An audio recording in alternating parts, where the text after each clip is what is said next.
Hey, good morning everyone. Welcome back to another exciting Blue Glow electronics video. This is going to be a short one, but trying to get a set of speakers up to speed here. I've got quite a few sets of these JBL L100s, and I'm actually headed out today to do a trade with a guy, and I was trying to decide which set. I had another set sitting over here. Trying to decide which set to trade him.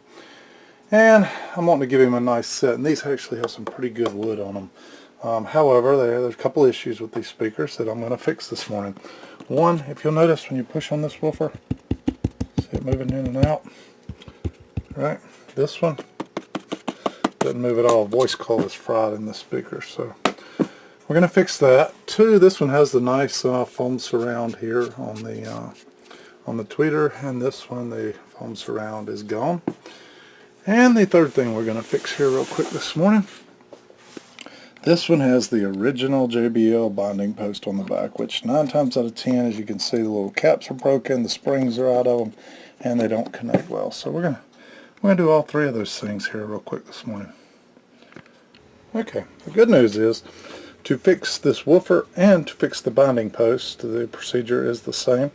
You start by taking out the 4 screws here around the front of the 12-inch woofer on this thing. So let me get these screws out. I just took the first one out here. You can see what it looks like, and just using a handy dandy little screwdriver drill here, and we're going to get the other 3 out.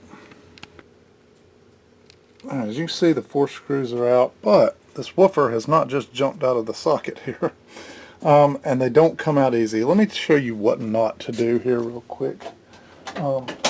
Do not grab a screwdriver, a flat one, and come around the edge here and start prying out like that. You will chip this black.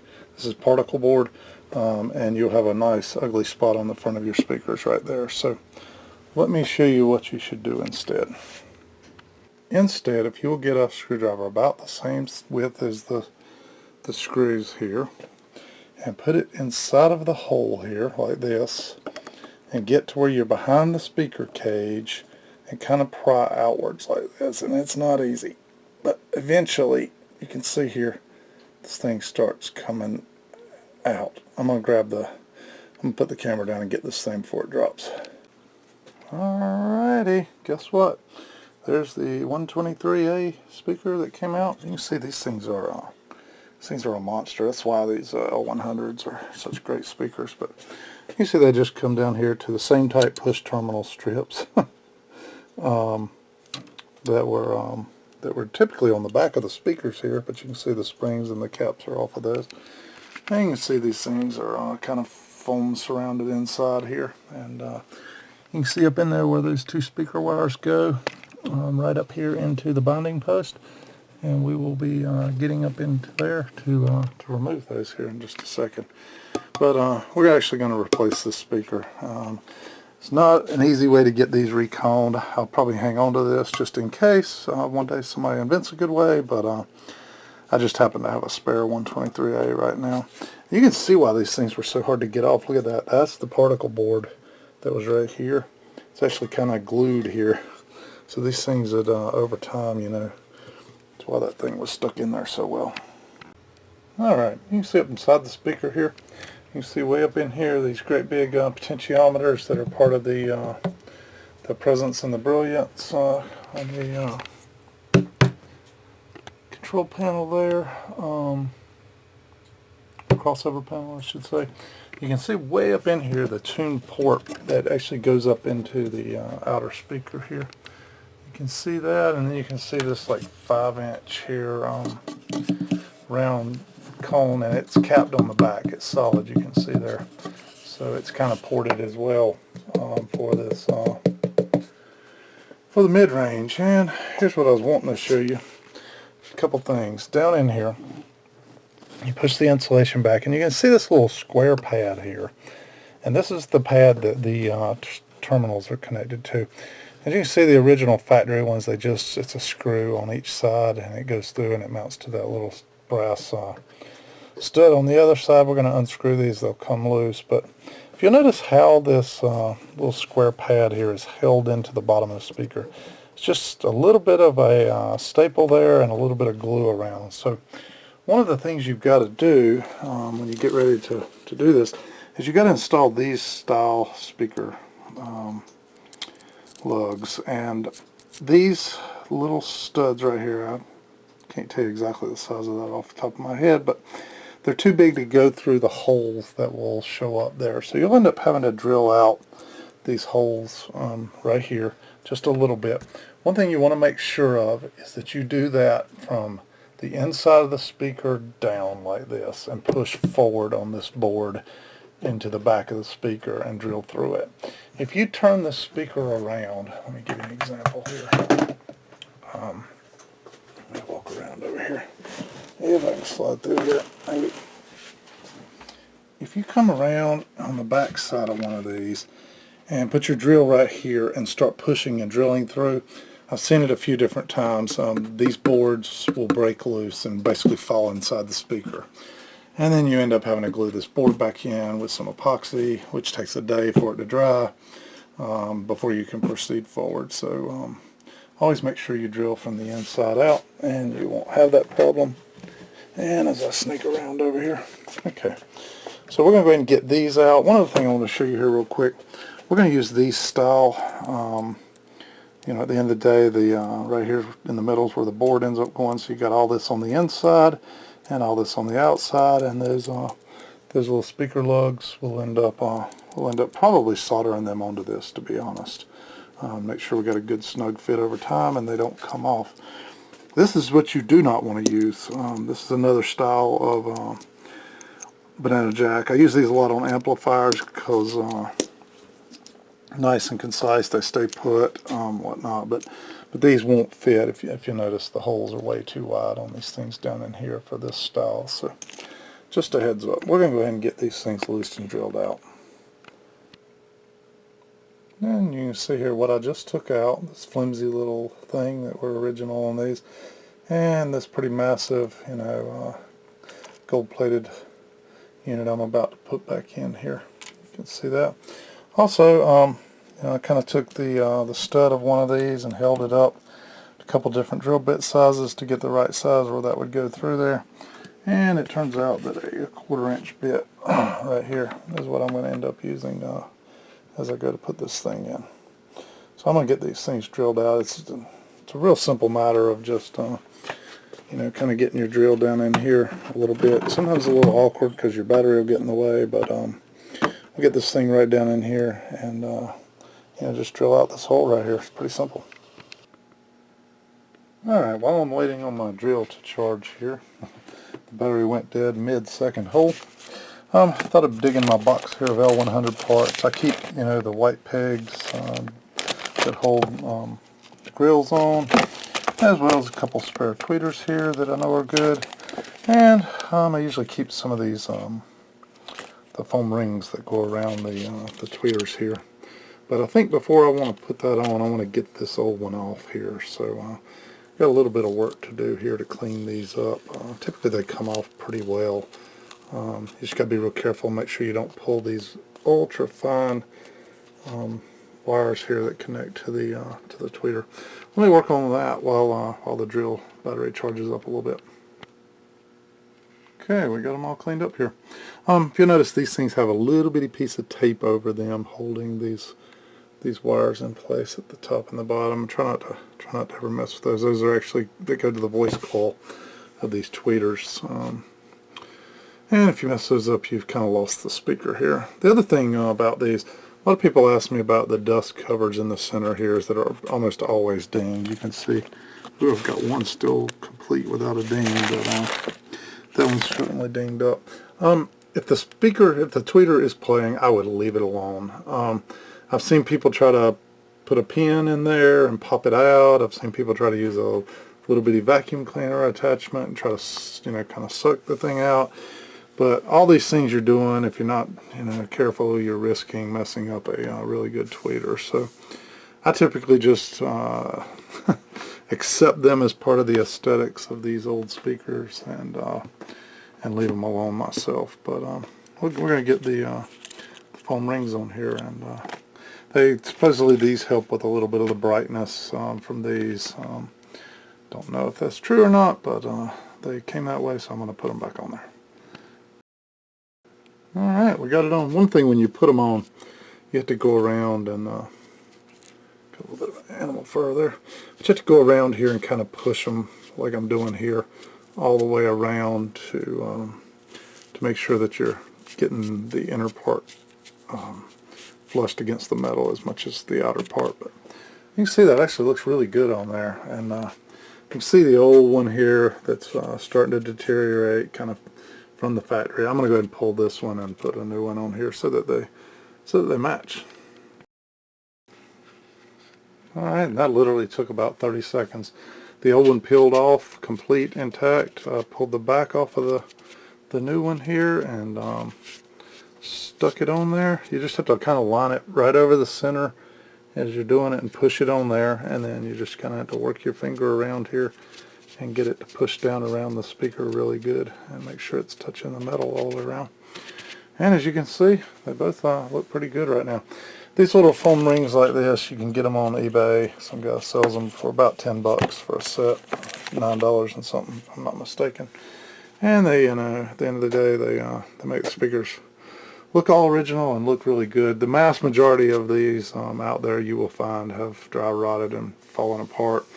The same as the grills on these things. I want to talk a little bit about those. A couple things. It is really, really, really hard to find the original frames for these things. They were, you know, they typically had matching wood to the, you know, like this case, these are walnut. Typically had a matching walnut frame to them. Fairly flimsy. A little bit of a frame over the middle here that's like particle board or something, and then the outer rim is kind of laced with I'll show you here in a minute. But then stuck on that was the original foam that came on these things, and honestly I've never seen a set of original foam survive. I think they were just made out of whatever chemical the foam was made out of, just literally over a 15, 20, 25 year period just deteriorated and fell apart, basically self-destructed. So one, if you can find a set of frames, good luck. Most people, when the foam fell apart, the frames came off, they kind of, people started using these speakers with this iconic look. If you ever watched that 70s show on TV, they've got a set of these in the background. You can see them on just about every one of the shows. They just kind of got this iconic look with this white woofer, And so most people pulled the frames off and they made it into attics, basements or whatever, and they just got beat up and didn't hold up well. So to actually find the frames is really, really tough these days. I've got 5 sets of these L100s, and I only have 1 set with the foam on them. And that's because there's a guy online now that actually remanufactures the foam grills, and they're not cheap. You'll spend I'm going to guess around $200 plus for a set of the foam. And if you're missing the grills and have to have somebody remake the grills, you'll spend another $200, $250. So you almost have as much in the grills as you do the speakers in some cases. But I'll show you what they look like when they're done. And the lighting's not the best in this other room, but this is a newer set of L100s. You can tell that it's got the orange logo here on the thing. And as you can see here, it's got the tweeters, but the foams are missing on that one. Similarly, the foams are missing on that one. This is the earliest set of L100s they made, and as you can see, the foam is missing around them. I need to do that as well. These actually have a different tweeter in them, if you see here. And these, if you'll notice, go straight in a row here, and versus the kind of the zigzag pattern here found on the newer L100s. The grills for these are darn near impossible because they go straight up and down, and I actually happen to have the original grills for those.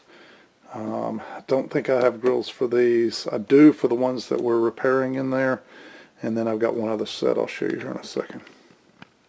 And you can see here, boy, the lighting in this room is tough, but this is our kids' playroom on the other side of the basement, and it was designed to be dark. But you can see here, you kind of got these walnut frames going around.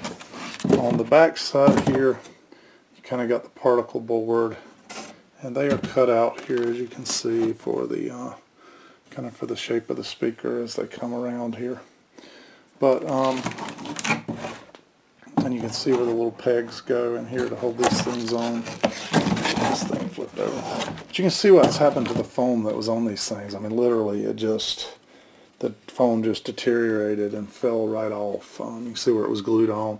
Somebody then, it looks like on this one, came along later and tried to Velcro something on, but and there's a piece of real thin cloth here on the back of this. But this is a good set of frames. You know, if I cleaned off all this Velcro stuff, scratched off all this glue here, and then actually glued the frames back on, you know, order a set of the foams, this would actually make a set of decent speakers. These things are I'm sitting on top of about a 6-foot set here of AR90 speakers that need rebuilding as well. I've got a lot of junk stored in this room as well as the kids' stuff, but just thought I'd let you see what that looked like. You also see this a lot. Check it out. It's padded, foamed. You flip it over. It's got the pegs. What someone's done here is they've actually came and put some foam on one side and covered a set of the grills. But the good news is, as you can see here, underneath that, the grills are still intact. So luckily, that's my third set of grills there. But somebody along the way in the 70s or so completely foamed them themselves in a different way. Alright, I thought I'd come out of the dungeon over there. The lighting is just horrible in there. It was designed to be kind of a dark room for kids to watch TVs in, with a big TV and a stereo setup, kind of date night room. But when I'm trying to show something in there, there's really not a lot of light. But you can see here, this is how the remanufactured foam that this guy makes looks. I went with the I don't know what they call it, the hyper blue or whatever. But you can see how it kind of fits right inside here of the wooden frames, and you end up actually gluing these things in. Let me flip it over real quick. And you can see what they look like from the other side. Just kind of a dark black material here. I don't know whether they painted them on one side or what, but you can see these things are glued in all the way around. And as you spin them, you kind of get the feel. They're about 2 inches thick right here on the side. And they end up, let me show you what one looks like when they're on the speaker. And you can see right here, they look really, really good. From all different sides. The JBLs came in basically 3 colors. This foam did. Came in this kind of electric blue. Came in a burnt orange, which I really like those too. If I ever do another set, I'll do the orange ones. And then the third color was a brown. So if you ever see a set of these in black, it was not original. Brown, orange, blue, to my knowledge, were the original colors. And these little badges are like Velcro. They stick on. When you order the foams, they do not come with these badges. You'll end up having to spend 20 or 30 bucks for a nice set of JBL badges to go on them. But it's the way they would have came from the factory right there. And I thought I'd show you a picture real quick of what the L100s look like on a set of stands. This is in the kids' playroom per se. Beside a rack mount, Marantz set up a really nice unit with the Marantz amplifier, Marantz tuner with the scope built into it, and a matching Marantz cassette deck, all in a nice little Marantz rack. Pretty neat little setup. These things sound amazing on this. On these JBL L100s, especially with the stands.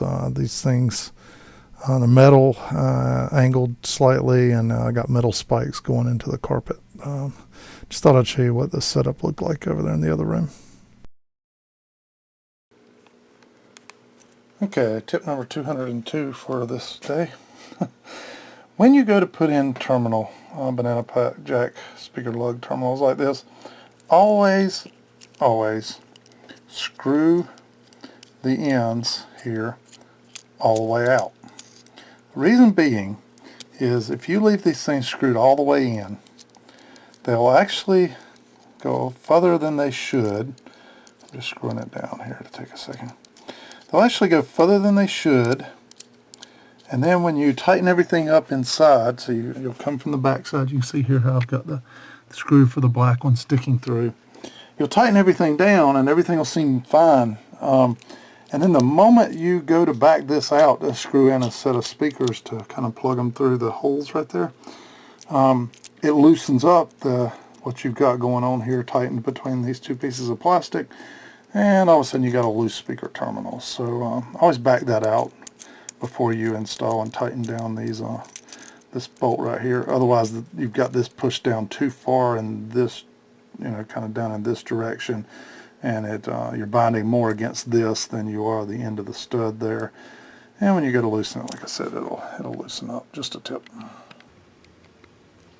Alright, you can see they turned out great here, good and solid on there. Now you can tighten them down, and they'll actually tighten up against what they're supposed to there. Look good on the grate. I always put red on the right. It's just my normal convention I follow with most stuff. You can see around here on the other side, a little hard to see here, but you can see them both bolted in there, and I put both nuts on there. But what we're going to do next, I'm not crazy about just using the bolts to hold these on. I think I want to cut these wires and actually solder them on the ends of these lugs right here. Alright, you may ask the question, hey Mark, why do you want to solder these on? Well, one, these original speaker lug holes right here that are just part of these little L brackets that then push into a spade lug here, they're too small. They won't go onto these binding posts. Two, if I'm going to have to replace those, then I'm going to have to find something to plug in there, etc., etc. But the most important reason is speakers vibrate. That's what they are designed to do.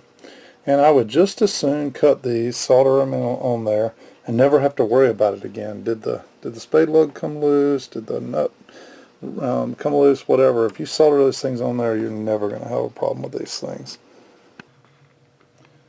Alright, might be a little tough to see. I might be able to zoom in here, down on there, but you can see these things are soldered on quite well there.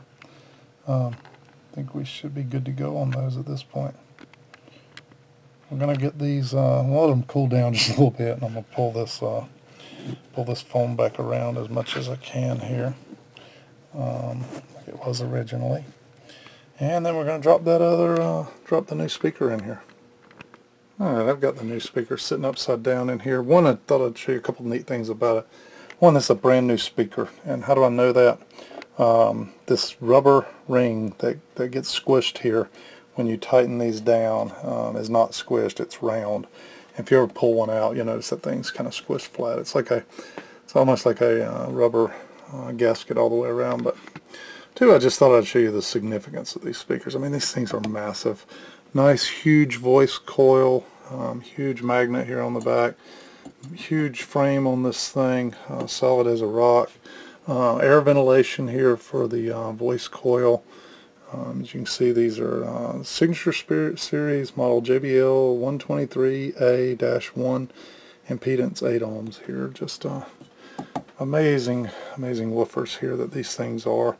And they're kind of black on one side, but that nice white color on the other. And you can see the connectors here we're going to have to connect up to here in just a minute. But I'm going to flip this thing over, get it in there, get the speaker lugs connected, and get it mounted.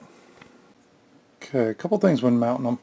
These two little spots right here where the wires come through the speaker cone and feed into the voice coil, they typically point downward on the speaker. And next up, you got to kind of make sure, and you can see down in here, I'm lined up pretty well on the, it's kind of hard to see here, but I'm lined up on the holes. They weren't when I first dropped it. I had to take a screwdriver, kind of put it in one of the holes, and spin it around to get it just right over the hole. And we're going to throw the 4 screws here that we have. Sorry, my well pump kicked on. But we're going to drop these in and screw those down. Alright, all 4 screws are back in there now. Tightened down right. This thing's looking really good here. We'll get it stood up here in a minute. And then we'll move on to this one. We got to pull this speaker here, and we got to do the terminals in the back. But you can see now, look, woohoo! Nice movement on this one. Much better than the dead one. Hang on, I'll walk you over here and show you. the dead one here that doesn't move at all. Alright, pretty much the same gig. Finally got this speaker out. It was not easy. I had to, with the screwdriver, you know, in that hole, I had to pry a good bit all the way around all four sides to finally get that thing to break loose. Got in here on the inside and snipped these two wires and got them stripped and ready to go. And then I drilled the holes. I took the old ones out and drilled the holes in the back here, ready to mount the two new ones here. Alright, I've already soldered the one on the left, but I thought I'd show you the one on the right. On the end of each of these little speaker terminal lugs here, there's around the end there's like a divot or a crease, and it's perfect for bending the wire around. So that thing's pretty tight in there, snug in place even without the solder, but I would never leave it like that. I'm going to go ahead and solder that thing down. This wire is really stiff, by the way, extremely tough to even bend. Okay, got them both soldered in there good, and kind of covered back up by the insulation. All we got to do now is drop the speaker back in and put the 4 screws back in. So it's pretty simple. Literally, other than getting this speaker out, takes a little bit of working and kind of prying on each of the 4 holes. Other than getting the speaker out, I could have done this whole thing in probably like 5 to 8 minutes, maybe 10 minutes. Probably took longer for my soldering iron to heat up than it did to actually do the soldering itself. Alright, there they are.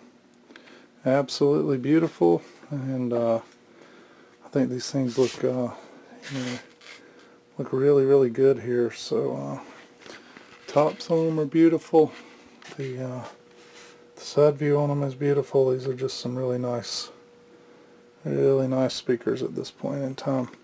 One last little tip. If you'll notice here, there's a few little spots here around the edge of the speaker here. Black Sharpie. Come along, just touch in the little spots where it's kind of not black anymore. And then just kind of take your finger and rub it along. I can't really do it here left-handed. Let me see if I can get it right-handed here. But you kind of color in these little spots a little bit. Get rid of the then you use your finger, just rub it along, get any excess off, and look at that.